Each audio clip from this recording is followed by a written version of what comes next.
They would introduce themselves. We'll start with you, Marissa.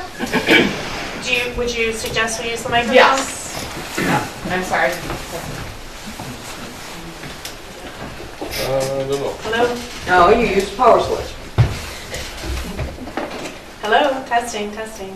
You guys hear me? No. Not back here. Not in the back? Keep trying. It's working, just turn it, just go a little louder. Talk louder? Yeah. Now, can you hear me in the back? Yeah, okay. All right, hi, my name is Marissa Prince. I'm running for trustee here in Brandon Township. It's a partial term, 2 years. I live here in Brandon with my husband and my 3 daughters. And I currently stay home with my children. I was a quality manager in an automotive plant.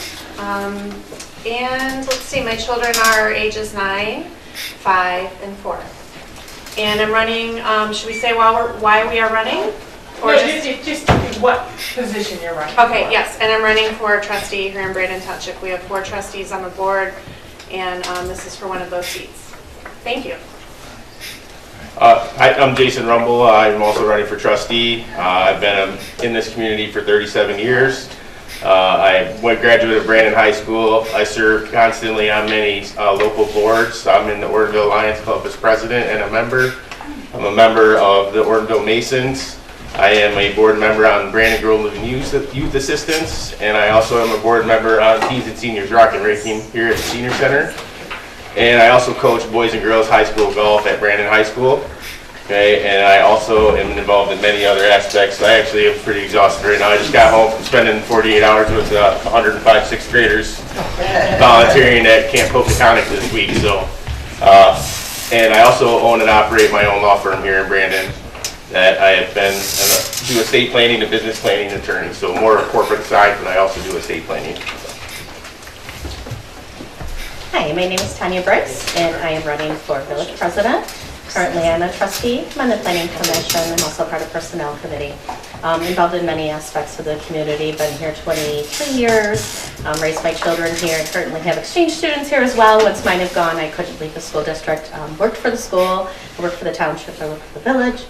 I work for a church. I work for pretty much everybody in town. I enjoy it. I love it. And I'm very excited to meet all of you tonight and very glad that you came to join us instead of being at that game. Thank you.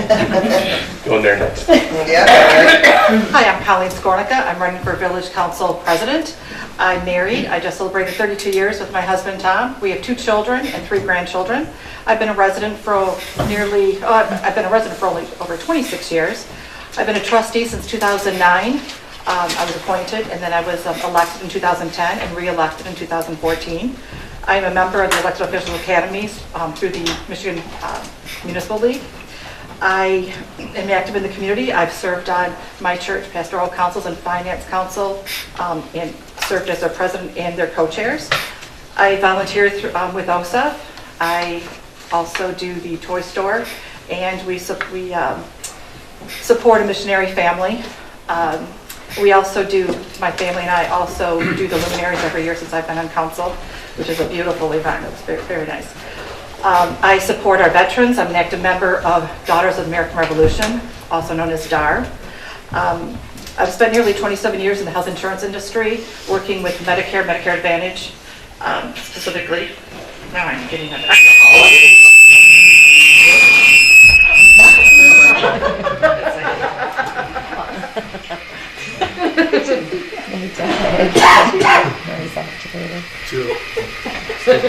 Go ahead. And actually, as I was thinking about what to say about myself, I was reflecting, and actually I began public service back when I was a high school student. I took my advanced first aid and my CPR certification, and then I went on to become a state licensed EMT by the time I graduated from high school. So that's it for me.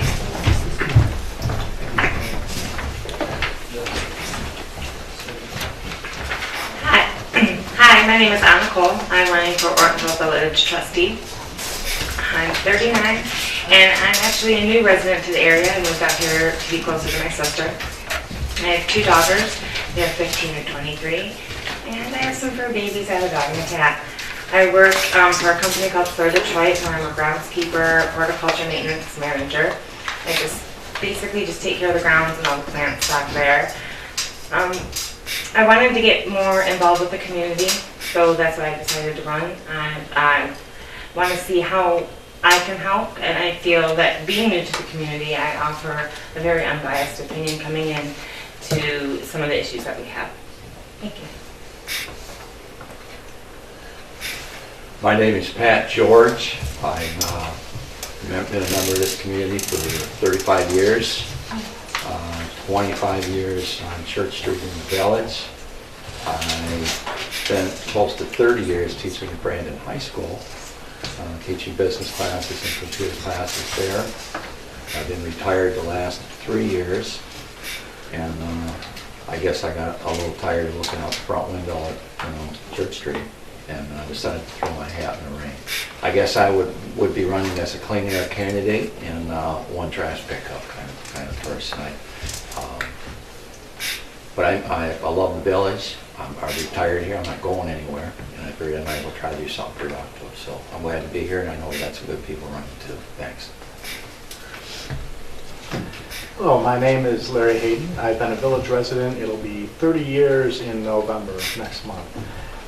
People who know me know that I have a few passions. One is Halloween. If you see my house at Nolan James, you can check it out. We always decorate that up as much as possible because that's one of the ways we give back to the community for the kids, is to give them an experience that they will remember. I've been giving back to this community almost since we first moved in. One of the first things we did when we moved in is we decided to organize a community, a street block party.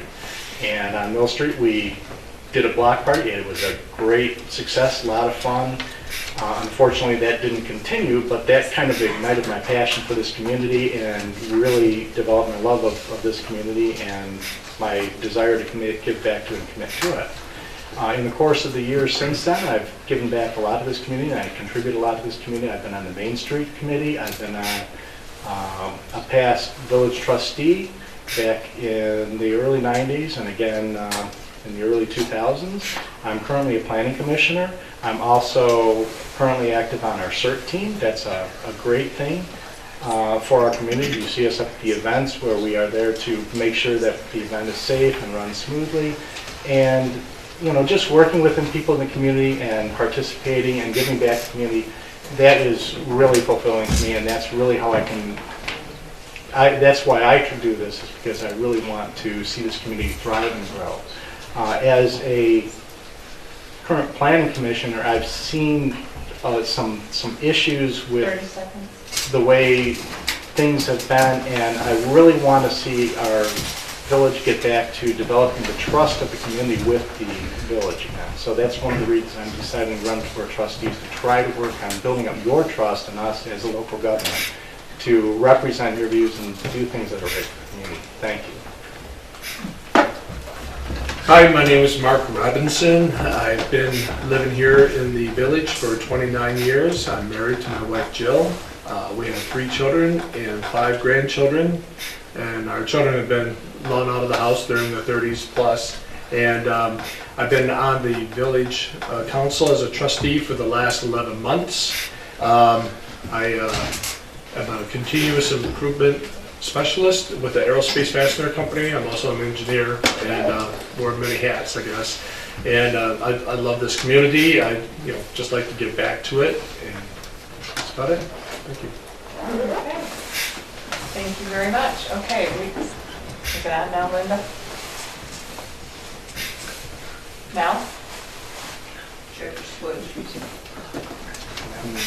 I'm sorry. Do I have to turn mine off? No. I thought we were passing it back. Hers isn't working. Okay. You want It's this on. one? No, it's on. I haven't done enough for it anyway. Okay, first we're going to start with it's for both the village president candidates and the village trustees. So Tanya, you will start this one, the answer first. And if you guys, when you get down the road, I can repeat the question for you. Okay, because it's kind of a long question. You hear the buzzwords thrown around: fiscally responsible and proper spending. What do you plan to do about excessive pay or trips being funded by taxpayers? Okay. Well, I believe that starting with the budget that we have every fiscal year in July, we have currently set up something. Where we go from there, we analyze it again through the year. I have been a part of that. I haven't been responsible for that yet. I would say that, I'm trying to think, what would my top three be? Definitely having training for all of us. You can go and you can have MML training that everybody can participate in instead of sending one or two people to something. You could go to an event and it can cost you $1,000, or you can have a group training together and it can cost you $20, $30. That's one big thing. We have allotted some money to training that we need to utilize for everybody, and to do that. I think my second thing would be to ensure that our meetings are productive and short enough. When we get to our 3-hour meetings, we're not having people show up. We're not having the ability to keep our residents informed and interested. They're going to stay at home and they're going to watch it. We'd love to have you join us. And by doing that, it's for us to be organized, us to be ready, and us to have less meetings in shorter time. That saves your money and obviously makes us do our job in a, I guess I want to say more research beforehand and a shorter meeting. I don't want to say short and sweet because we need to put the work into it, but beforehand, I think, is the key with that. Fiscally responsible, I think that we need to be mindful that these are taxpayer dollars, and as such, we shouldn't operate in such a manner of what corporations may do. We do need to be mindful of the spending so that we can have proper funding for the roads and the sidewalks, the drainage, any of the infrastructure, and to be able to fund those things, we need to be conservative in some degree. As far as the training goes, there is training available. Everybody's entitled to the training. There is a budget allotted that it's usually about 3 people. There are training courses available through the Michigan Metro League, or the Michigan Municipal League, excuse me, and some of those are offered by webinars, but there's also the conventional things that when you're in the academy that they are required to go to, but there's also important networking that occurs at those events as well. But everybody has the same opportunity, and ongoing education is very important.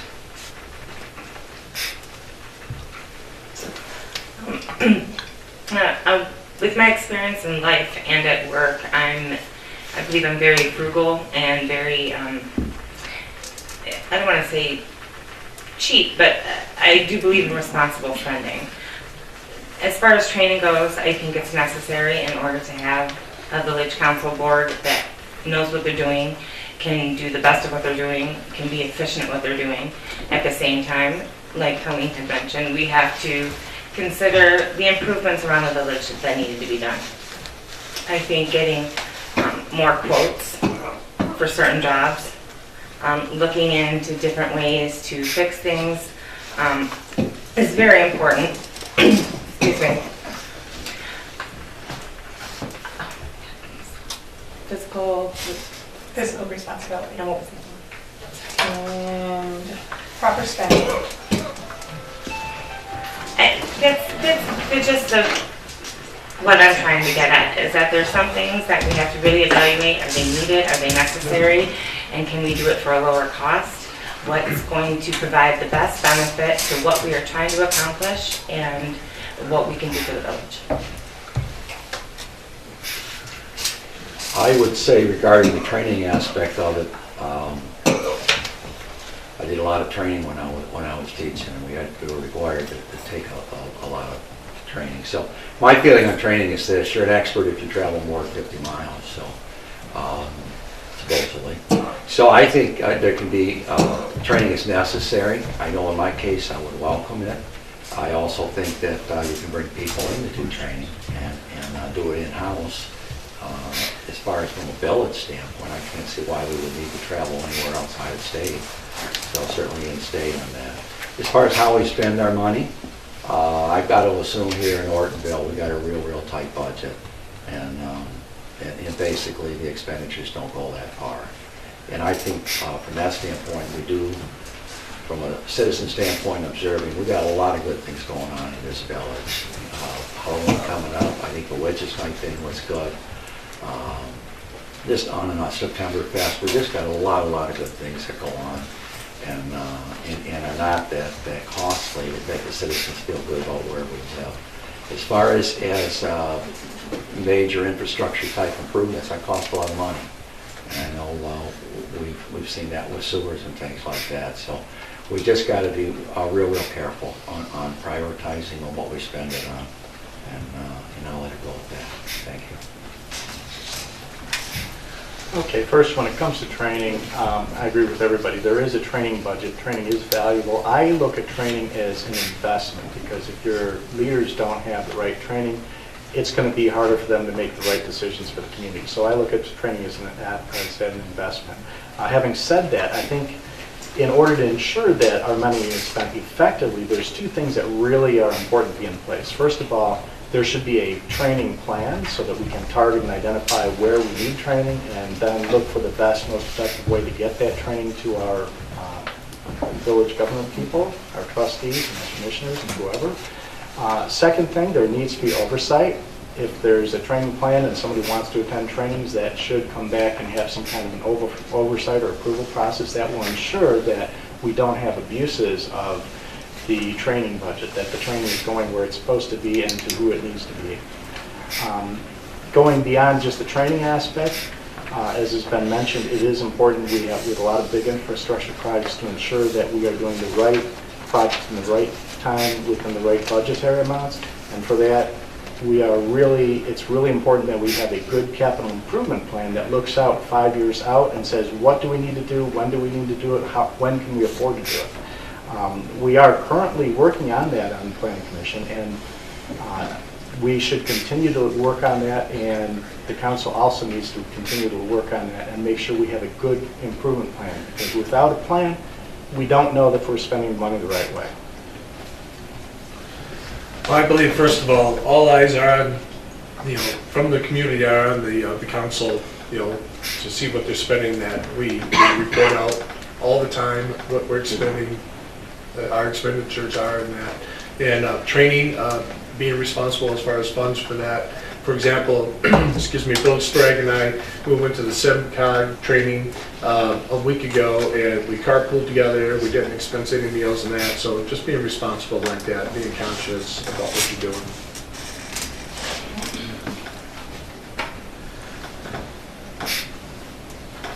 Okay, this is for the township trustees. Being on the township board involves lots of interaction with the community. Besides clubs and school activities, have you spoken with the residents about their wishes for this township going forward? Marissa? Yeah, so you get a pretty good idea from attending the township meetings and listening during, when people are able to come up and make statements to the board.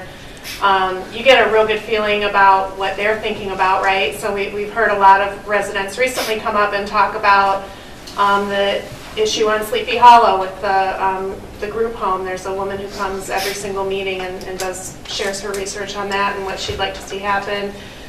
And I have actually been knocking on a lot of doors here in Brandon Township and asking voters what's on their minds in regards to where we live here at very local issues. And what I hear a lot about is wanting to have, people talk to me a lot about schools in the school district, which is completely separate, but it's still something that people are concerned about. They want to have a strong, healthy school district here in Brandon Township.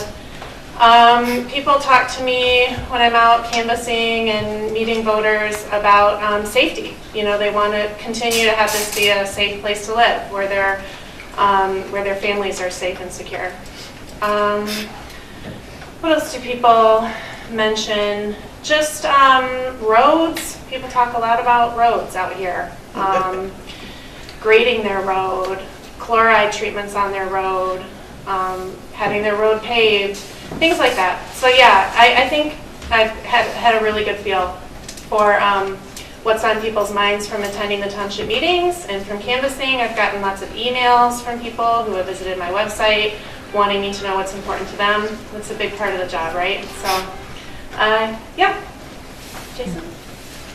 Yes, I talk to lots of people every week in the community with all of the stuff that I do in this community. You know, my ears are always to the ground. I talk to hundreds of residents every month, no problem, about what's going on, what they need, not just in the school activities that I do or golf coach or any of that stuff.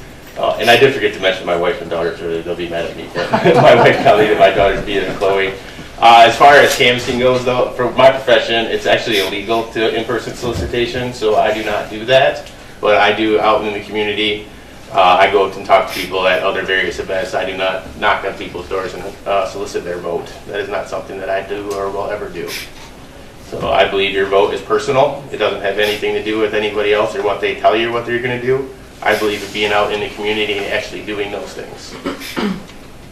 Okay, thank you. Okay, the next is for all of the candidates running for village offices. And we'll start with you, Chloe. And it's, what do you feel is the number one issue the village faces? Well, there are several issues, but I would say the number one is improving our roads and sidewalks and the drains. I think that we need to, once we improve those, it does improve our walkability, maintain the sidewalks, and I know that we are working on the sidewalk for Oakwood so that we can connect Oakwood residents to the Beekys Plaza. I think that will be very beneficial, and that is in the works. We do run into a little bit of snafus with that because Oakwood Road is a county road. So we have to do certain things to do with the county to be able to get such variances and approvals and things like that. So I would say the most is the roads, sidewalks, and the drains. And hopefully with the drains issue, that would help alleviate anybody that has any potential problems with their septic and sewer, that would also help alleviate any of those issues. No. Okay. As a new resident, I see two big issues. One, there seems to be a serious lack of distrust or doubt in the ability of the village council to get things done. And the other one would be how to, if we're going to do repairs on roads and streets, make everything safer, we need money to do this. And if you don't want your taxes raised, well, how else do we come up with the money?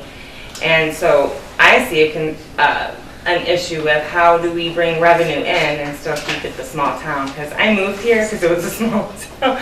So I definitely don't want to see big box stores and corporations come in, because we need to find a way to fund things.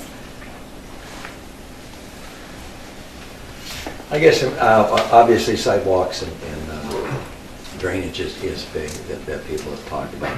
I guess sometimes I see things as they are, and I wonder why. You know, and these are just personal issues that I have. I say my whole deal where I decided to get involved.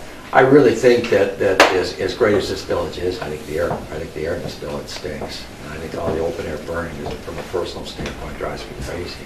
So I say I'm an air quality candidate, that's for sure. The other thing, as I look out on my Church Street Road and I see a half dozen, six trash haulers in the village of Ortonville, plus recyclable trucks and things like that, every day of the week, a lot of noise, beep, packing up and all this stuff. And I wonder from a village standpoint, why don't we just contract with one waste hauler? And I'm sure it would be cheaper than what we're paying now. I've got a senior citizen rate with community. I think I pay $18 a month. So that's what, $216 a year. If the village said to me, look, for $200, we'll take care of it with one main waste hauler, I would be all for it. That's it. Thanks. Yeah, I would say there's a lot of different infrastructure needs, and any one of them could be considered the number one. But I think more importantly, for me, the number one issue is that if we don't have good cooperation, collaboration, and trust between our different government entities and trust with the community, then it's going to make it much more difficult for us to deal with any of those infrastructure needs and get support. What we really need to do is we need to build our trust and collaboration between the different government bodies, the DDA, Main Street, the Planning Commission, the village, and even the township and other communities. We need to have that relationship so that we can work together for the good of the community. And we also need your trust, and we need to build that, because I know that in the past, we've kind of let the community down, and that has caused a lack of trust, and we need to build that back up and show you that we really do care about this community. And once we have that cooperation with these groups, I think we can fix any of those problems that are facing our community. I strongly feel that the infrastructure, the drains, the streets, the sidewalks, we definitely want to keep people safe. As far as like the cost for like doing some of the paving and all that, there's grants that we receive that assist us on those. It's not like it's all coming out of our pockets here in our community. So, just to make people aware. And if you come to some of the village council meetings, we explain those details. So they're all very important like that, and just being mindful of what we're spending, but then maintaining our community is very important as well. And I also like to add, we have our DPW, and they do a great job. They save us thousands of dollars all the time, and so I just want to throw that out. We have a great DPW, does a really good job. Okay, this is for the township trustees. We gotta go back. Jason, you're going to be first. Well, I don't have much to say because somebody stole my answer, Larry. But no, it is communication. Everything boils back to communication. We have a lot of good resources available to us, and I think that as a council, we're not utilizing those. I see it as checks and balances. You are the council, and you are run under a general law, but the general law balances those. You have your planning commission to balance out some of your ordinances, some of your zoning, some of your things like that. You have your DDA that I think has great resources for your downtown development, for your businesses, things along that line. Working with the township. We are separate. We have our own identity, but we are also cooperating, and when we have somebody that we can deal with together, we've done some great purchases together, we've done some brainstorming together, we've done some great things. So keeping your identity but sharing with others is really important.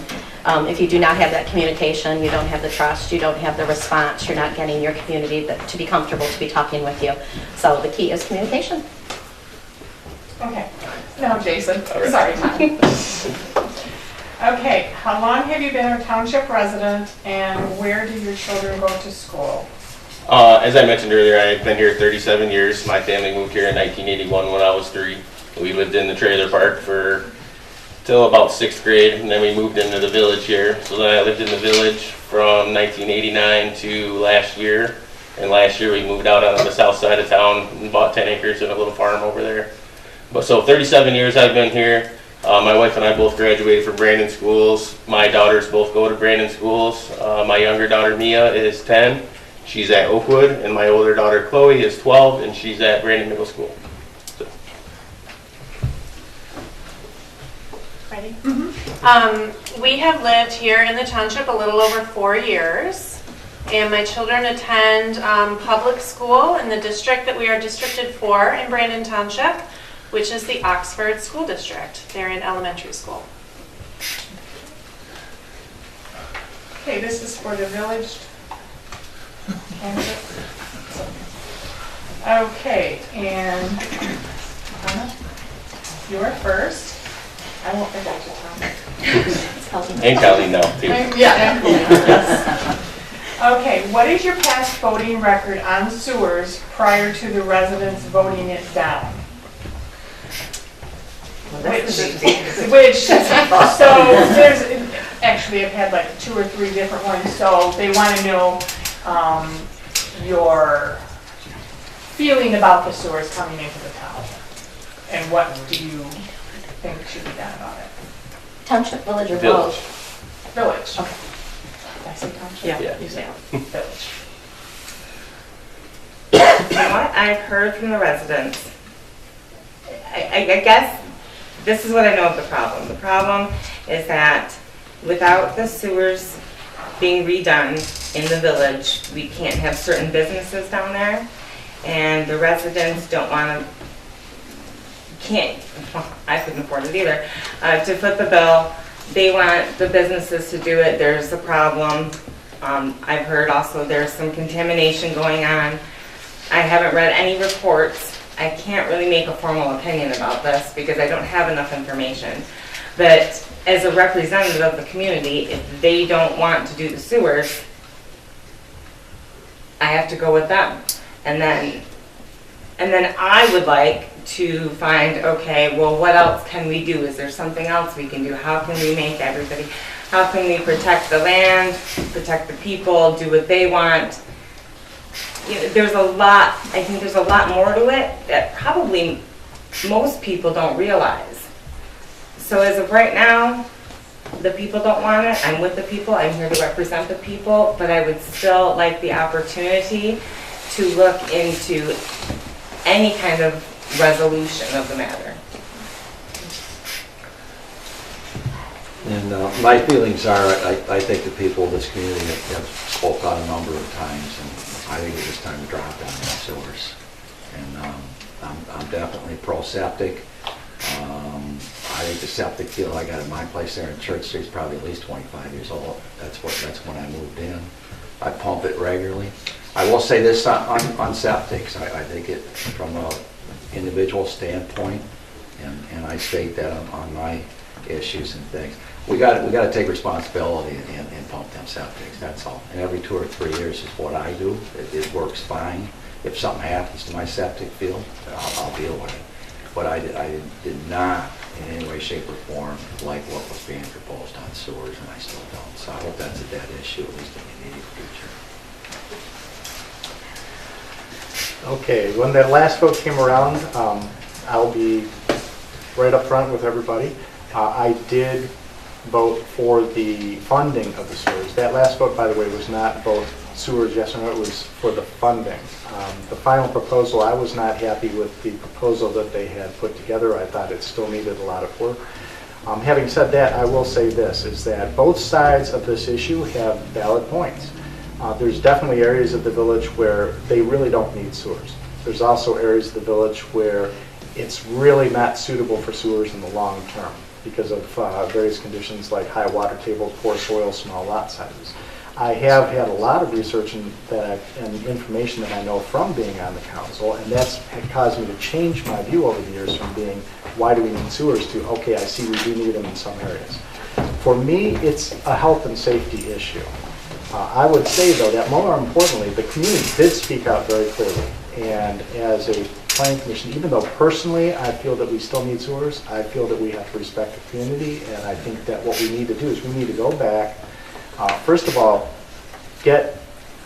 work on the communication, as we said, so that we can get better information out to people so that the facts are out there and people are better informed about it. Because I think that's part of it, is that we just did not do a good job and we failed the community by not getting good information out about the current status. I also feel that we need to build that trust back up before we come back and revisit this topic. Maybe in 3 years or 5 years, if we can get that trust back and we can get the information out and educate everybody, we can sit down and come up with a better proposal that might fit our needs better. But until then, I think that we need to postpone any work on sewers until we can build up that relationship and educate people, and so we can sit down and have a good discussion about it. That's what we need to do. But for me, it's still a health and safety issue because I know what the levels are in the creek and I see kids playing down there and it scares me. I was one that also voted no on the sewers, and because the costs were just way too high for the village to support. I don't know why all this had to fall on the village itself, for all the costs and everything. But I know people that said that they would have left their homes and just walked away if they were forced to pay the thousands of dollars that was being brought forward. I also do feel that we need to be very responsible as homeowners, and we need to get out there and we need to drain our septics. We got to maintain them and everything, and do what's right. If your field's backed up and you know it, and you got to have a new engineered field or something, I mean, that's just being responsible as a homeowner. And one other thing, a little bit on the side note, that when all this talk about the sewers was going on, we have a huge ground soil contamination here in the area, and many of us who put in new wells had to pay twice the amount, and that was never even brought up in the in all the talks and everything else about our drinking water. So maybe some of you aren't aware of that, but that's also been a huge issue as well. Okay, this is. Wait a minute, hold on. Two more. See, Two more. I know, I'm gonna forget you, but wait. And Colleen this time too. Well, that is about the time that I did come on to council, was during all of that. That is one of the reasons why I proceeded to come on to council. I personally am very careful with what is in my yard, what is in my soil, what is in my garden, what is around my animals. I'm very organic, nothing is there. With that said, you can't help what your neighbors do. But with having a septic system, I can control what's in my yard to more of a degree than if I had a sewer line coming through. Personally, that was where I stood. With council, you have to look at what's best for the community as a whole. And I have said for over 4 years, it is want versus need. What do we want versus what we need? Well, when your your septic is failing, you need to have help. What is going to be the answer for that? It depends on the person. Some people cannot afford $30,000 to replace it. Nobody can afford $45,000 to put in a sewer system. So you're stuck. You're at an end game. What do you do? Having the election, the proposal was not a shock. We all knew that it wasn't what we wanted, but we had to do that because that is what was requested. The fact that it came to that point was sad for our community. We shouldn't have had to have spent the time and the money on that. We knew that was not what we wanted. But I think what we voted for as a council as a whole was to continue to educate, not to continue to push sewers. And I think that's where the miscommunication lies. Do I think we did a good job at learning and researching? Yes. Do I think we weren't, sure with how we were doing that? Absolutely. So from now on, it's going to be, this is what the community has said, and how can we solve that problem? By educating people how to keep their sewers and, their septics clean and not pursue the sewers. Thank you. I believe the question was, what's my voting record? Sewer topic. When the sewer initiative initially came through, the 2 years ago, the Livable Legacy came to us as well. My voting record was no. And the talk of sewers continues. I'm here to represent the voice of the people. The people spoke 2 years ago, overwhelmingly defeated it. And therefore, I do continue to support that. We have a democratic process in place, and we need to follow the voice of the people. And I continue to vote no. And as late as, or as most recent as June, I finally came to council and said, made a motion that's like, we're done talking sewers. The people spoke. We're done analyzing, researching, spending any taxpayer dollars on any such function. And the entire council agreed with that vote unanimously, other than my opponent. Okay, the next one is for the township trustees. Marissa, you're first. What do you think is the biggest issue facing the township? Well, to me right now, if you look at what we've been spending the most time on in the township, it's been a response or a reaction to what's happened at a residential home that was turned into a adult foster care that immediately accepted 2 convicted sex offenders straight from prison in Jackson, Michigan, and no one really knew about it. So I would say that relates to a bigger issue in the township of being very reactive and not enough proactive activity to find out what is happening in neighboring communities, nearby communities, where we have residents coming to township meetings saying, I think this happened because this wouldn't have happened in this community because they have this ordinance, and this is happening here because we don't have anything in place, and then we're scrambling trying to react and put something in place which is not quick, for a reason. So I would say that's kind of the biggest issue that the township's been spending the most time on right now. Yeah. For me, I would say it's the budget. It's always the budget. Yes, nobody wanted that group home, but unfortunately the law is on the group home side, and there's not a lot that the township can do about that. Everybody can come to those meetings and say they're against that, and we all are. But unfortunately, there's absolutely nothing the township board can do about that. The state law always supersedes that, unfortunately. So to me, the more important issue that is always an issue is budget and spending properly, analyzing the cost centers, and making sure that all those monies and dollars that we pay in are spent properly. Okay, this is for everybody on the village, and Patrick, you will start. I'm not even gonna promise that. Okay, it was mentioned that the village has a lot of good things going on, Septemberfest, Witches Night, etc. Most of these events are created and overseen by the DDA. What can village council do to support these downtown activities? I'd say support the DDA and Planning Commission, and I realize that too, Recreation Department, who have, I guess, the foresight to come up with these creative ideas. The thing I'm going to do from a council standpoint is certainly just continue to support those people. Those are terrific events, and I say it's terrific for the community. I'm gonna let those ideas keep coming in, and hopefully from a council standpoint we come up with a few of our own. Well, yeah, I agree. I think that we need to just continue to encourage support of those events. Our DPW does a great job at those events. As I mentioned, I'm on our CERT team, and we're out there to help support those events too.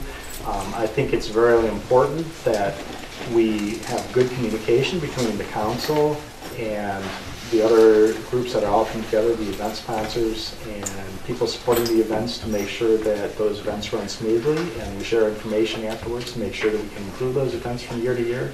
I also think it's very important from the village standpoint to make sure that we have good people on the DDA. I was a little disappointed earlier this year when we had two really good candidates and the current council chose not to appoint them, even though there were still more open positions open on the DDA. So currently there were open positions on the DDA, and we need good people in those positions to help fill them and ensure that we have a good active DDA to continue to bring us events like these.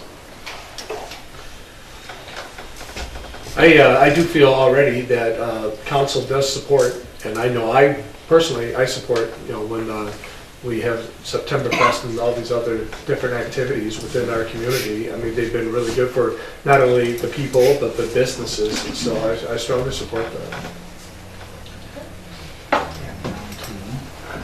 Okay. Oh, we're not done.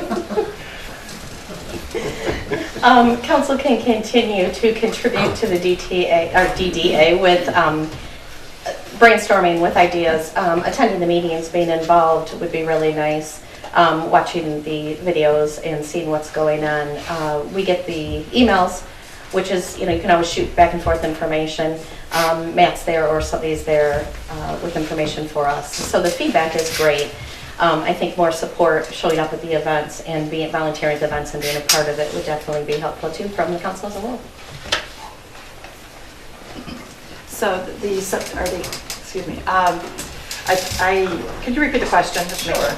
I think sometimes it gets lost in everybody's response. The village has a lot of good things going on, Septemberfest, Witches Night, etc. Most of these events are created and overseen by the DDA. What can village council do to support these downtown activities? I think certainly by attending those activities, supporting them, and we also, the village does collaborate with the township on the Halloween activities of the cider and donuts, and then the luminaries is sponsored by the village, which that's village owned. As I said before, myself and my family have been doing the luminaries ever since I've been appointed. It's a beautiful thing. If you're not in town, I strongly recommend it. And by having a good council for the support, by attending those functions, as well as the DDA does put a lot of time in the subcommittees, and by having a consistent board, but having the open positions advertised to everybody in the public before appointments are made, I think is very important, so we can be consistent across the committees, the boards, the councils, when there's open positions, to advertise for those, so anybody in the public, anybody that's living in that area can apply, and we can appoint based on everybody being aware of the position.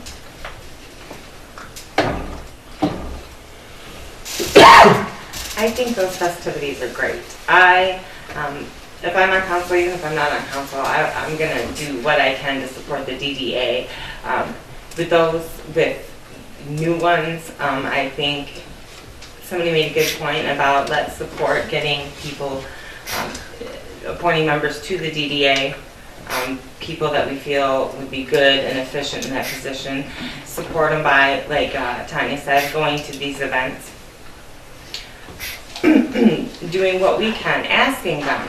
Ask them what do they need from us the most? How can we help the most? And do what we can. I don't know if there's, because I'm not on the council, I don't know if there's any lines that we can't, things that we can't do or would be frowned upon if we helped in this certain way. But surely doing everything that we can to support the DDA and support the community and do what we can to get the community involved and even other communities as far as vendors go. Okay, Larry, you're going to start this one. This is for everybody. What are your plans to bring families to Brandon/Ortonville to help with school millage? That's what school knowledge. I guess just have events like we. So I think their main thing is, what are your plans to do to bring young families to the area? And whoever wrote this just kind of, yeah, nay. Is that kind of what you're meaning? Yeah, it is. Okay, I'm sorry, I didn't mean to call you out on it, but I'm just.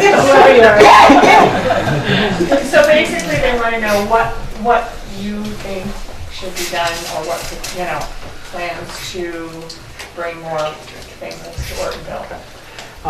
Yeah, I think that it's important that we have events that bring people into our community. I also think I'm only in the village, running for a position within the village, but even within the village, I have to take a look at the whole community. We have a lot of people who are in retirement age here, who are been here for many years. We also have young people coming in. I think it's really important for our council to really listen to the community and take a look at the community, all the community needs, not just one segment, but to take a look at the people who are elderly, retired, on fixed incomes, take a look at the younger people coming in, and try to find a way to provide events, activities, resources such as our parks and trails and recreation stuff.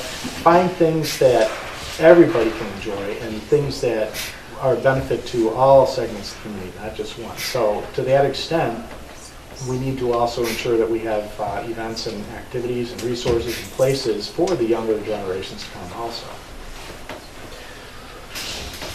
Well, like Larry was saying, we have a lot of people in our community that have been here for many years. They've raised their children already in that, and so therefore we don't have many people leaving, to allow, for new homeowners to come in.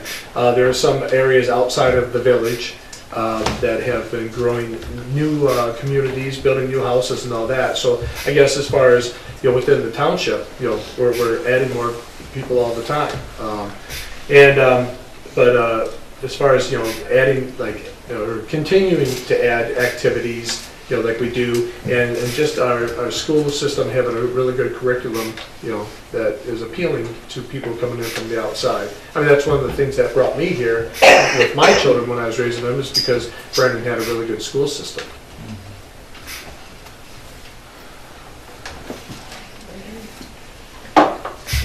Where we go? Is it my turn? No worries. You sure?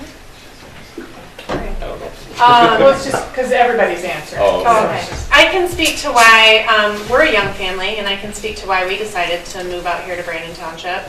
So we found the housing to be pretty affordable out here for the amount of land that we wanted and that we were able to get to have space both inside and outside.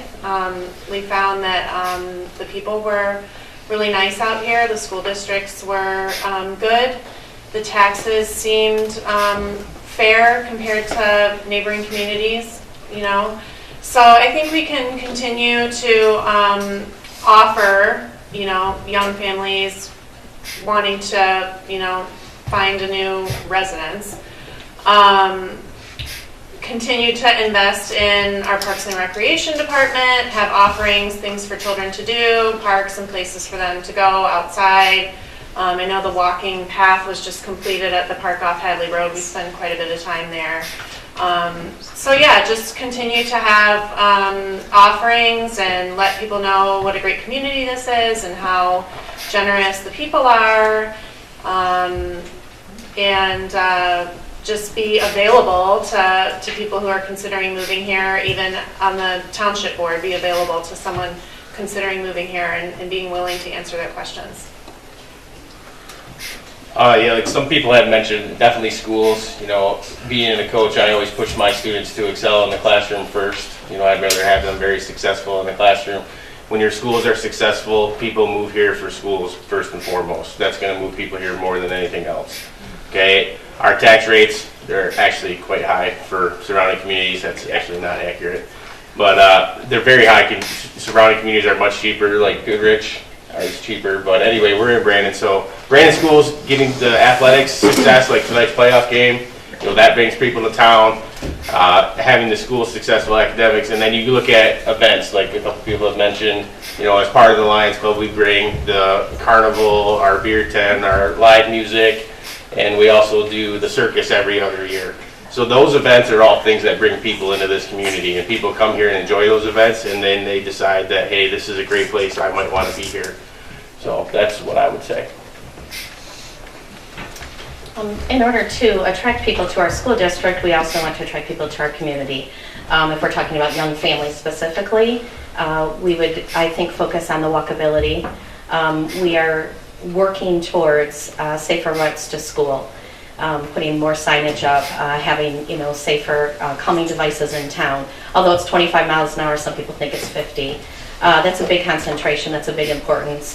Not only do we have children walking to school, we have older people that walk in the morning and, you know, have been coming to the meetings saying, hey, this is dangerous, this is unsafe. So that's a huge thing. We have some amazing recreation areas that I don't think most of us realize. We're a top 10 hiking trail in Michigan. We need to promote that. We have the RV trails going in on Dixie Highway. We need to promote that. We need to be a part of that. We need to provide things where people come into town. If you want to live right here, well, we don't want you to live in Holly or Groveland. We want you to live right here in Ortonville, and we want to attract you in. So we need to do things in order to promote what we have, in order to accent what we have, and then to go ahead and build from there what we need to maybe work on and add to. Yeah, a couple of my peers up here have spoken to a few things. One, it's like the schools, but first and foremost, as Tanya was saying, I think to attract the young families to Ortonville specifically, as that's who I'm representing. I think we need to clean up our blight. I think we need to make our neighborhood nice and clean to attract the potential homeowners and looking at the house across the street or across, you know, my neighbor next door. We need to make our blight clean up and under control. You know, going through, you see in mattresses and cars and flat tires and all those sorts of things. We just need to be stronger enforcing and cleaning up. That will attract the young people, that will attract the children to the school districts, that will bring in our revenue from our tax dollars perspective, and that will also enhance our Parks and Rec programs because the younger families will be putting their children in the programs and we get, you know, we get money for that, for the funding, or for the revenue when they pay for their program. So I think just mainly just taking care of our blight to attract the families. That will increase everything. As a mother, I have to say that I believe education is the most important thing. I've had to move with my children, and I moved to where the schools were good. That's where every parent wants for their children. If you want to bring in new families into Ortonville, the first thing is going to be education. Are they going to get a good education? What kind of opportunities are they going to have out there? Do they have athletic scholarships for kids who have single parents? You know, these types of things. It's all about opportunities for their kids. I think safety is a big issue. There was plenty times when I was younger where I could have lived somewhere else for cheaper, but it was not a good neighborhood, and so I didn't want to. And so I forked out that extra money, and I did what I could, and I made sacrifices because I wanted my kids in good schools, and I wanted my kids safe. I feel the walkability is part of the safety issue, and I also feel that if we want to just bring in people So they, you know, they come to Witches Night Out, they come to September Fest, they enjoy the festivities. This is a nice town. We need more events like that to bring in the new people, show us off. Like Tanya said, what do we have to offer? Are we getting it out there? But I have to say, with me, education's absolutely number one, because no family is going to move somewhere where the education system is poor or not up to par or not exceeding where they're at the moment. I would agree with that from a school millage standpoint. I'll tell you what, on Church Street, as far as young people go, it's interesting to me as I look out the window on the world on Church Street. I see a lot more young people. I see couples. I see people pushing strollers. I see joggers. And we still got a fair amount of older people that do this. But just next door, it's a young couple that just moved into me. Next door to me, 2 doors down, a young couple just moved in. So Church Street's doing well in that regard. Here's the bottom line on schools and villages. The bottom line from a high school standpoint is what are your test scores. So I know as parents that's it. If you've got good test scores, your school system, at least from a high school standpoint, is going to be decent. The second issue is safety. What is the perceived safety factor in your buildings? And again, there I think Brandon does real well. I'll tell you what, from a millage standpoint, it's the last point I'll make on this. Unfortunately, and I feel very, very bad about this, we got saddled with a $72 million bond issue that's not going away. And we were all wound up, and let's go. $72 million, $9 million football stadium, that just goes on and on. We're not getting out of that. So from a millage standpoint, as far as any new millage right now, it is like a sewer, it's just not going to pass. And that's a very sad situation. And unfortunately, we've got to live with it. And I know school-wise, they're just trying to use as much creativity as they can to get around the lack of millage money. Okay, this next question is also for everyone. You start. So this is Mark. Okay, it's for everybody. There are election signs illegally placed in the village and on the school property in the village. How do you feel about candidates doing this? Well, I for one, I have a few signs out there, and I have personally gone up and asked for permission as I was doing, my candidate work, and then I have had some support. So I believe all my signs are out there legally on people's properties that have been asked permission to put them there. So that was always my goal. Like I said, I've only had support from about 4 other people to pass out some of my signs. So it's the right thing to do.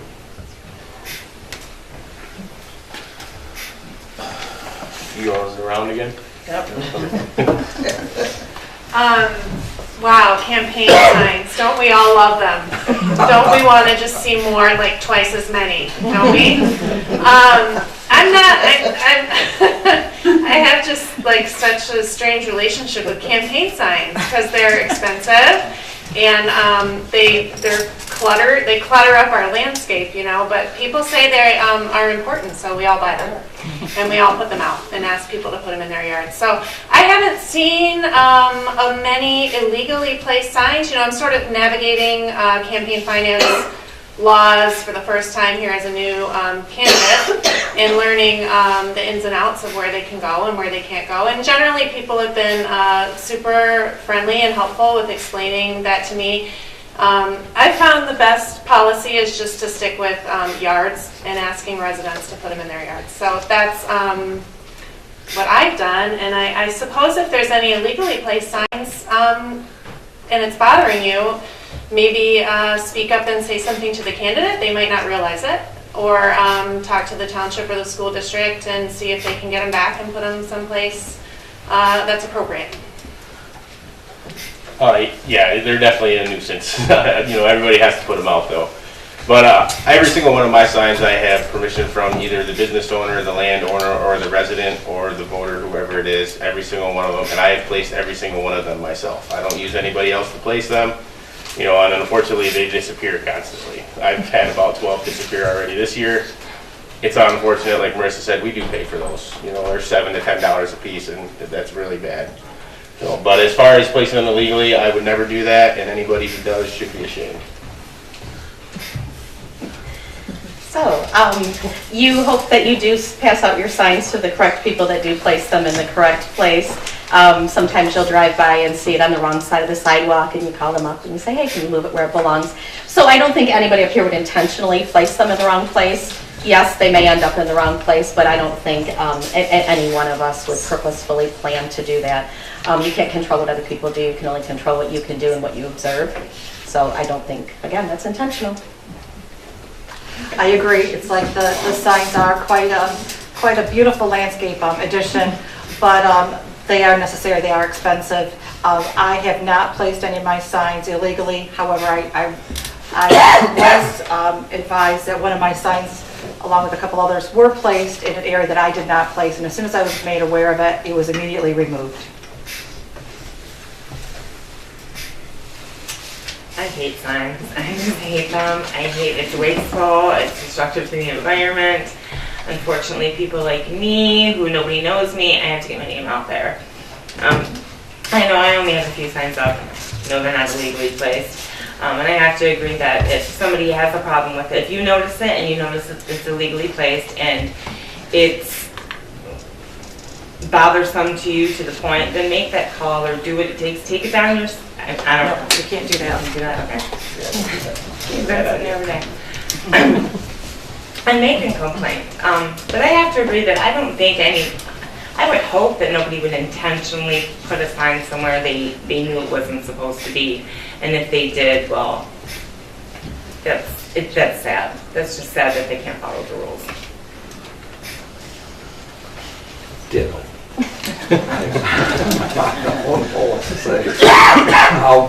I guess in some ways it is an interesting landscape with all the signs up there, nice colors, things like that. But I think come November 7th, I'm sure all of us will be glad that the landscape is clear. I'll say something quick. I don't have that many signs on it. I put up a few this week on Church Street. My wife Callie, I put her as a campaign manager. I said, well, what would you do? She said, we got to get some signs. I said, really? She said, yeah.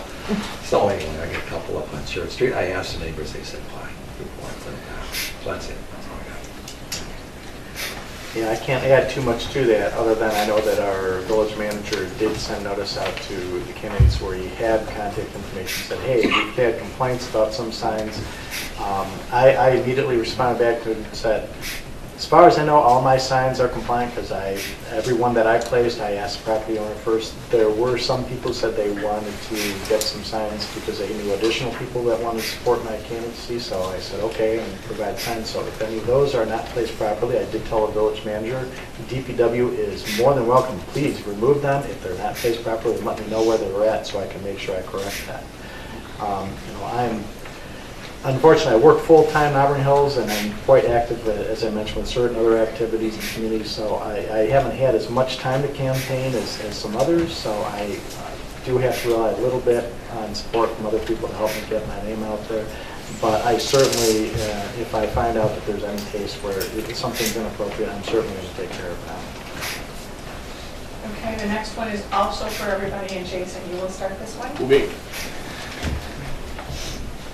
Okay, village residents are also township residents. Both municipalities should work harder to have a positive view of each other. What will you do as a township trustee or village council member to create a better relationship between the township and the village? Yeah, absolutely. We could work better together. Unfortunately, we only have like once a year or every time there's a new election where the boards actually have a meeting together. It might be a better idea to have a couple of those a year instead of just one, so they can actually meet. When I was on the township board last time, I really didn't know anybody on the village council except for the president at the time. And we only had one meeting a year, which was our budget meetings where we met together. So absolutely, that's a great idea. I'd be all for that, and I would, spearhead getting that done as well. I would say, once again, communication. Being aware of, paying attention to the meetings. I think you hear a lot of, I didn't know about that, or I didn't hear about that. but all of our meetings are posted, all of our meetings are done by OTV, and you are available to watch them within 48 hours. And I think that Crossways goes both, everywhere. The same thing with, again, the DDA. I know you're tired of hearing the Planning Commission.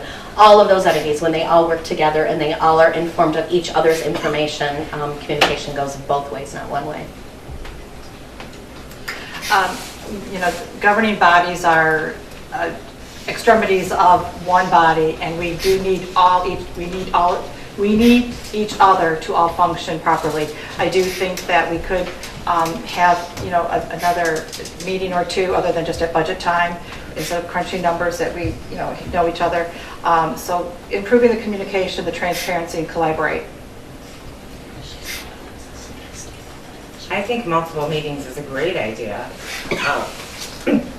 I can see no better way of keeping up communication. Even if, we could do something like, like pen pals, where like each person in the village has a little friend on the, and that way we can all stay informed. And I also consider myself, I think I'd be a great mediator. I can always understand everybody's viewpoint, even though I may not agree with it, but I can see where they're coming from, and I can try to explain. I feel like I do that a lot, like try to explain this person's side to this person, and because, well, usually I'm not involved in the matter. This time I will be, but I feel like that's a gift to anybody who can do that. Should be doing that, or speaking up and saying, okay, well, why don't you look at this way, look at that way, let's take all this information now that we know each other, because we've been having these group meetings together, or even if it's not a meeting, have, some kind of get together where there is open communication between all the members. Supporting the members who have good ideas. Don't be afraid to speak up and support somebody if you like it, or say something against it if you don't. It's, just because you disagree with something doesn't mean that you shouldn't be able to communicate about it. Yeah, I guess I just kind of assumed that if I'm a member of council, I'm gonna definitely be looking and seeing what issues and things the township itself is doing. I hope that would be vice versa. We're space-wise, the village is a small entity in the larger part, but still, we're Brandon Township, we're Brandon people, so yeah, I definitely will have an eye out for anything, and I do. When I read the paper, for example, I'm always just seeing what the township is doing, what the village is doing. We do have a couple of unique situations in the village, say like, I don't know, chickens, so things like that, I suppose. But for the most part, yeah, I would think that it would just be automatic that the village people, village governments looking to see what the township is doing, vice versa. And with that, I'll mention one last thing on I guess on the waste pickup. I think it's something we should start in the village, and I don't know why it just wouldn't expand out into the township on that, if we could do it. So that's it. Okay, I think everybody's pretty much said, hey, we need to have better communication, better collaboration. But what are the things that are preventing that? In part, I think there's a few key things that happen. Number one is you have to do proper preparation. At all of our meetings, I'm currently on Planning Commission, I've been a trustee in the past, we always get a packet ahead of time, and they usually do contain meeting minutes from the other bodies that have met, the DDA, the council, Planning Commission, fire department, etc. And it's really important that we properly prepare and review all the information prior to the meeting so we are as well informed as possible about what's going on. Number two, it's also, there's been some tension and friction happen, and I've found from my work experience that a lot of times what happens, people want to try to find somebody to blame. Hey, how come this went wrong? Who made the mistake? And I found that it's much more productive to analyze the situation and say, okay, how did the process fail? Because obviously if there was a communication failure, something went wrong. Rather than try to blame somebody, let's try to dig down, find the root cause, and correct it and fix it and say, how can we improve it so it doesn't happen the next time? Not point fingers at each other. Pointing fingers is a very negative thing, and that just causes more tension. And we need to eliminate that and go around to, hey, how do we improve the process rather than try to find who's at fault? And I think that goes a long way to it right there. And I think that's the main things there, just not blaming, build that trust, be respectful, though that's the final point, I think, is just maintain professional respect and courtesy of meetings. I wear a lot of different hats, and I know I have to take off my personal hat when I'm working on planning commission, put on my planning commission hat, be objective, look at the facts in front of me, set aside my personal views and feelings, and look at what's best for the community. And if we all did that, I think we could collaborate a lot more effectively. Well, I think we all agree the communication aspect is very crucial. With the township and the village, we overlap. And so we do need to be stronger and, more than just one, like Jason and everybody else mentioned, we gotta have more short meetings, not lengthy meetings, because they do get pretty caught up. But myself, this past year, I've been to at least 4 township meetings just to be aware of what's going on, with that aspect as well. So yeah, we can all get meeting crazy if we're not careful, but they have to be well thought of. Okay, this is for the township trustees. Yeah, one more. Check mark fire, I'm sorry. Yeah, I think maybe it starts here today, right? With us all together and hearing from each other. And I'd take it a step further, though, and say that we need to be participating and paying attention to what's going on in neighboring townships, looking at their meeting minutes and finding out what's happening there, the effect it might have on us here, and just being someone who's viewed as being really approachable, treating others well, someone who is going to be easy to talk to and pleasant to deal with, right? That goes a long way. So I'm, expecting to continue to spend a lot of time in the village. We're at Hamilton's a couple days a week. We use the Brandon Preschool at Harvey Swanson here in the village. We're at the library a couple days a week. I go for a lot of walks here in the village, and I like knowing what's going on here personally. We attend a lot of fun events here and have a great time here in the village. So, I think that the 2 groups can work together well and maybe take turns attending each other's meetings and having a presence, You can just keep the mic. Okay. Because you're the first one for the next one. It's for the township trustees. I'm disappointed that Brandon missed out on millions of grant money for a trail system here. Do you plan to revisit the issue? Why or why not? Yeah, so I attended a lot of those meetings about the Iron Bell Trail. It's something I personally would have really liked to have seen here. We participate and use those systems in neighboring villages and townships, and when we're there we usually spend some money too, right? So the truth is, when you talk to the actual grant writers who would be getting that money for us at the county and state level, they do not plan to approach Brandon Township again. So this is not going to be something where we decide as a board, well, wait a minute, maybe we could make it work. I mean, that ship has definitely sailed. Those are people who work really hard, and they're only going to work with communities where they feel like they have the support.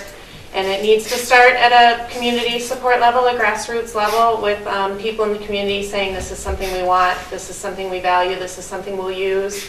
We want that money to be spent here in our community and not given to other communities. So I spoke with our county commissioner, Mike Spiz, during the election, and he said, that it will most definitely be bypassing Brandon Township. It's not going to be coming through here, that trail, or any other large trail that has all of the money attached to it. So I don't plan to be addressing that during my 2-year term, anything with trails.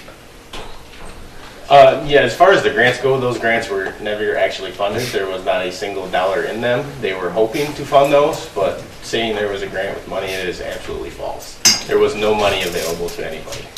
And when that was analyzed at the township meetings and we kept going over that, I was on the board in the initial stages. That failed at every step. There was never money in there. They were hoping to get those funded. They never got them funded. So number one, there was no, eye in the sky, $1 million laying out there. That is not true. So that is why the trails did not come to Brandon Township. They're still trying actively to get those funded. But as Marissa mentioned, that is going to bypass Brandon now. They're not going to come back here. And anybody that is running for an office is not going to go after getting trails here again, because it's just not going to happen because there's no money. We don't have the money in our budget. There was never a grant that had money in it for it. Okay. This is for the village candidates. When you start, then I won't forget you. Okay. The village attorney stated at a past village council meeting that village council cannot make restrictions in the guise of an ordinance so that the vast majority of residents cannot comply.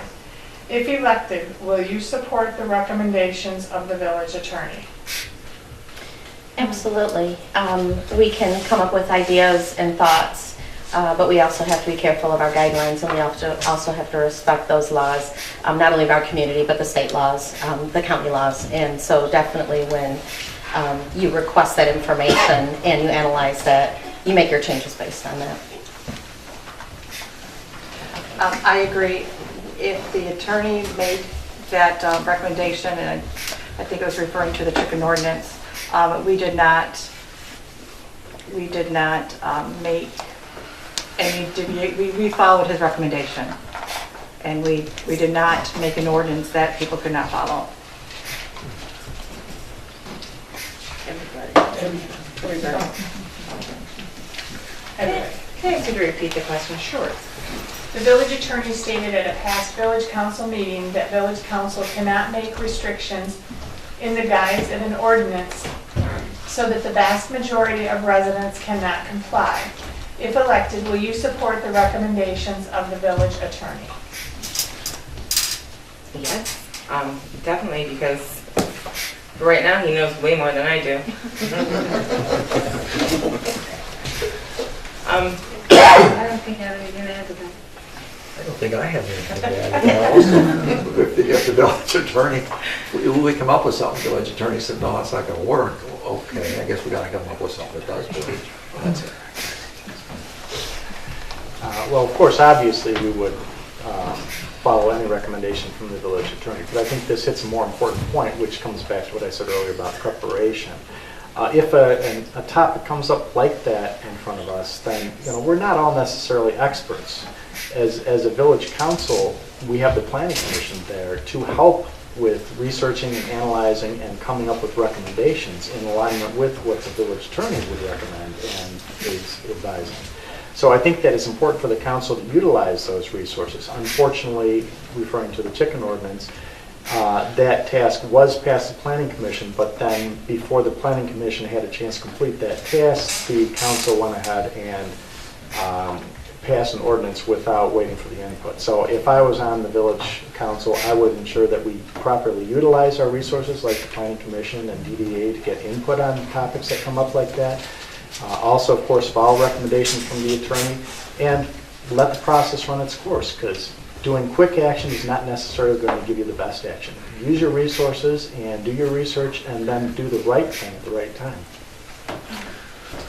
Yes, again, we're talking about the chicken ordinance. I know because that's where a lot of this came up, and that was a very sensitive subject with everybody. And the thing is, according to the attorney, he came back to us and made some suggestions for some changes in that, which we followed. And the other thing, he said that this should have never even gone to the planning commission, is what he also told us too, for that type of ordinance. So that's where we ended up. Okay, this one's for everybody. Jason, you will be first. Okay.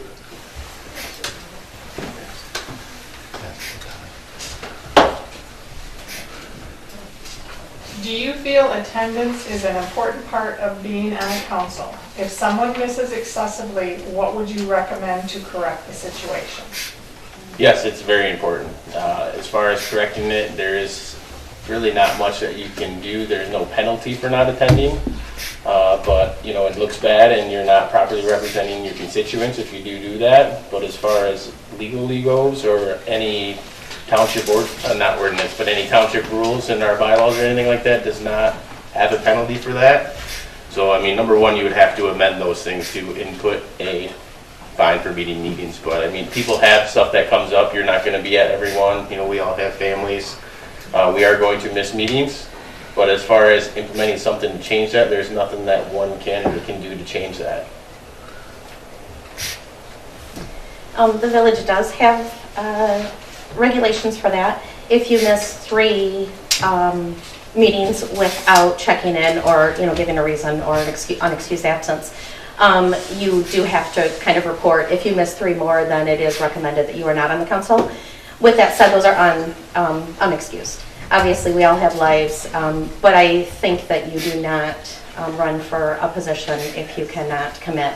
If you have, out of town or family or things that are constant, or, a parent who's sick, unfortunately, it's time to step aside and let somebody else who can be at the meeting be there. We all have lives, we all have emergencies, but I think planning things ahead and trying to be there is key to being a part of that and being part of the communication and knowing what's going on at the meetings. I think meeting attendance is very important. I, for one, have attended all meetings since I've been appointed in 2009, except for 3. I think meeting attendance is very important because you're there to represent, you're there to be informed, you're there to make decisions. If you're not there, you can't do any of those things. It's part of the responsibility. Yes, I agree people have to miss the occasional meeting, but if you're missing, a lot of meetings, and whether it's because you're a slacker or because you have prior, like somebody said, if you're a sick family member, that's completely understandable. You can't make the meetings, but we need somebody who can make the meetings. And that's how I feel about that. Like, if you can't make it a priority, then you have to step aside and allow somebody who can make it a priority. I agree, I don't want to be a slacker. If I'm elected, I'm going to show. It's that simple. I believe it's the 4th last Monday of the month, and I wouldn't be throwing my hat in the ring if I was just doing this, as a little side job or something. I'll be fully committed. Now, first of all, I think that there's limited things that you can do legally. I think, importantly, though, as has been mentioned, there's a lot of different things that could happen, and I think before any formal actions can be taken, I think it would be much better to informally approach the person and try to find out, hey, is there some situation, what's going on, and see if there's something that try to understand the root cause of why they're not being there, and to see if there's some way you can work with them. Of course, if the person is not able to make meetings, I'll be honest, I was back in '96, my work situation changed to where I was doing a lot more traveling. I was finding it more difficult to make meetings. I was on the council at that time, but I decided not to run for re-election at that time, simply because my workload and my work travel was getting to the point where I did not feel I could prepare properly for meetings, so I decided to let somebody else take my place. My situation has changed. I'm all local now, and that changed back in 2000, so I've been back involved with the community again. And it's just the right thing to do. If you can't make the meeting, step down, let somebody else come in and take the place. And I agree. We all need to be there for our meetings and everything. This past meeting, I had to miss it. Occasionally my work takes me out of town, and it was unexpected travel, but I had to miss it. But in the past, when I know I'm going to be traveling for a certain week or whatever, I will fly out the day later and then come back home on a Saturday so I can be there to attend the meeting. They're very important for all of us as trustees to be there. I remember.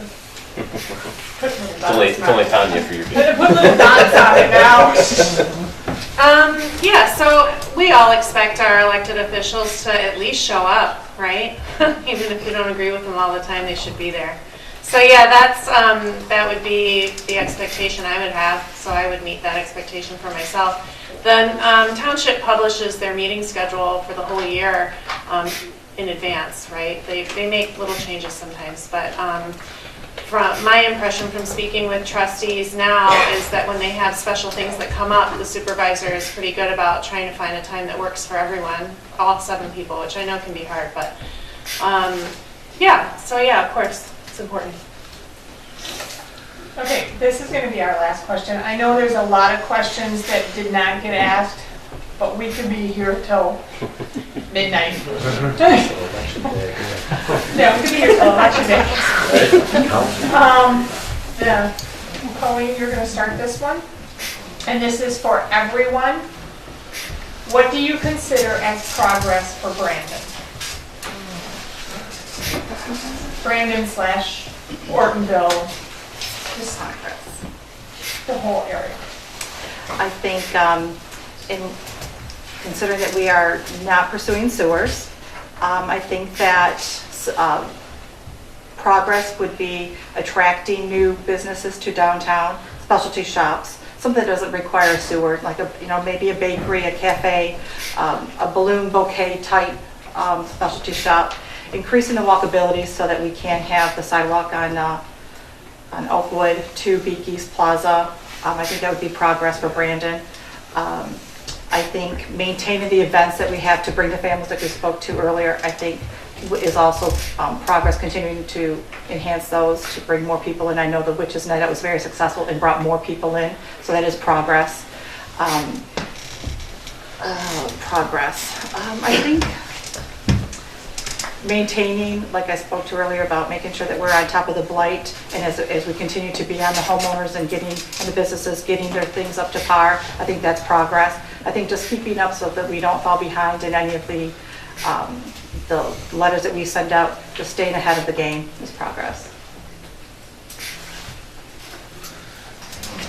I feel that the #1 sign of progress is the students graduating from here and how well they're doing and where they're off to and what they're looking to do.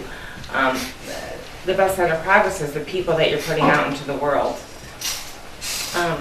I also agree that bringing in revenue, I like that idea of the specialty or unique businesses, things that are not everywhere. Bring businesses here that are not everywhere. We have to go to Ortonville for this. And then once they get out here, or we have the festivities that only happen out here. We have to go to Ortonville for that. Oh, look, they have this new shop out here. Oh, look, the schools are doing good. The sports teams are good. These are all things of progress.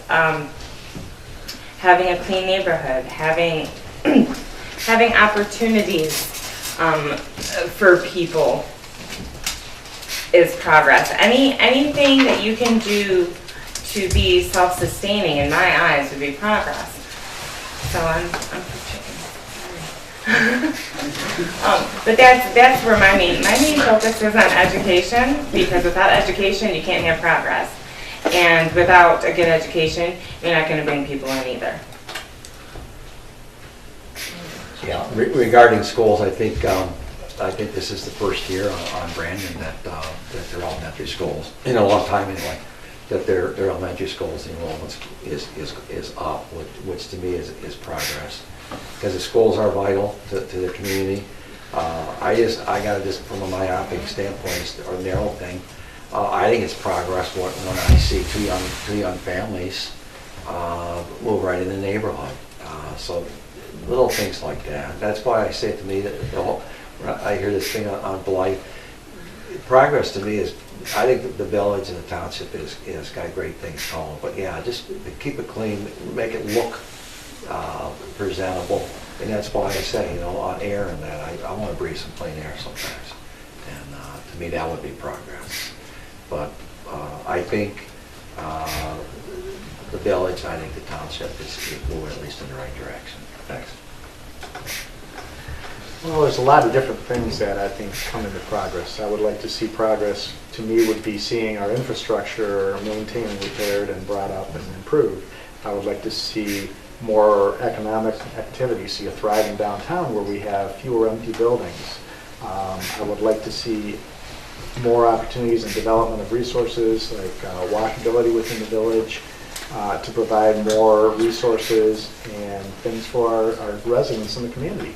At the same time, though, I think progress, besides these things, we also have to consider preservation. We want to preserve our character. We want to preserve our quiet lifestyle out in the residential areas. We want to preserve our historical structures like the old mill. So we have to balance the progress, the things we want to do to progress and build our community and see it thrive and grow, with preserving that lifestyle that we enjoy and that community spirit that we love.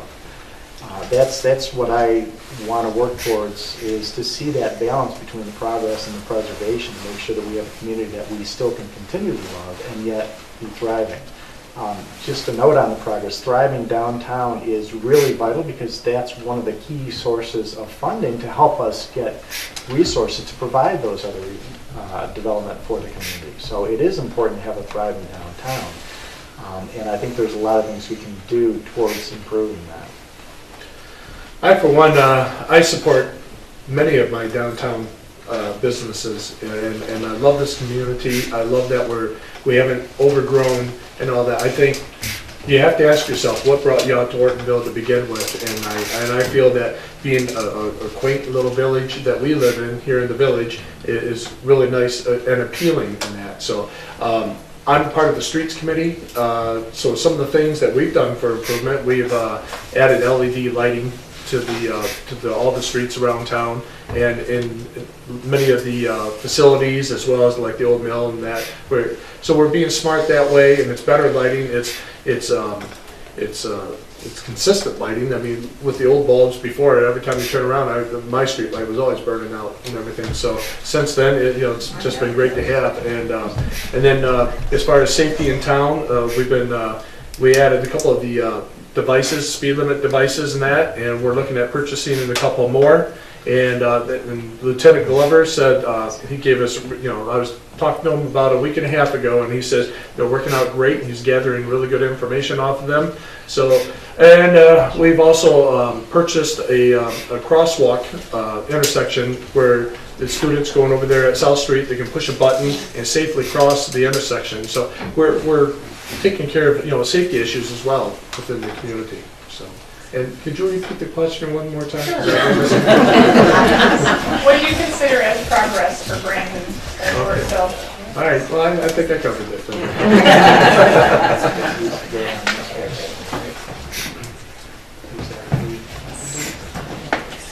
Yeah, so I consider anything new and different and exciting that's happening here to be progress, anything that benefits residents, that residents enjoy and want to see. Anything that makes our community a more welcoming place to anyone who wants to visit here and participate in things here and live here. The township has certain projects that are planned out, way ahead of time. There's a lot of things happening with the park, the township park on Hadley Road, and grants from the state and things like that. I consider that progress, nice ball fields, places to be outside and be with your community and your neighbors. So I'm all about progress and new and exciting things happening here. For me, there's really three parts to that. The first one is obviously schools, doing everything we can to support our schools and attracting people to our community that way. Second is basically doing everything you can in your community. Get out there and be involved in all the different things that are going on, whether you're just volunteering or belonging to those clubs, organizations. Bringing events like the carnival to town, working those events, getting out there, talking to people that aren't from here, telling them what you love about our community. And the last thing is, a couple people have mentioned is, bringing businesses to downtown. It would be nice to utilize the M15 corridor a little more too. We don't have sewers, so it's kind of limited on those things, but it would be nice to see some things come here. And it's really the old Field of Dreams added, if you build it, they'll come. So yes, how we get people here. If we have things here that people want to come and do and use and see, that's how you get people here. Progress to me is not bigger and better. Larry kind of did allude to it's balancing your past, your present, and your future. So I think we've also kind of discussed it's not the big box store, it's not the large chains.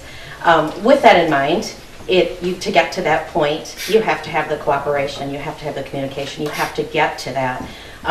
With the residents speaking continually about feeling stagnant, about feeling not listened to, about feeling not heard, misinformation coming from different places. Getting to that point is progress. Getting to where we all work together and where we all trust each other and where we can all stand for what we believe in together, that's progress to me. I want to thank everyone in the audience for coming, the candidates. We are going to have a short meet and greet for any of the audience or the candidates that would like to stay. We have light refreshments in the back. Feel free to, if the candidates choose to stay, if you have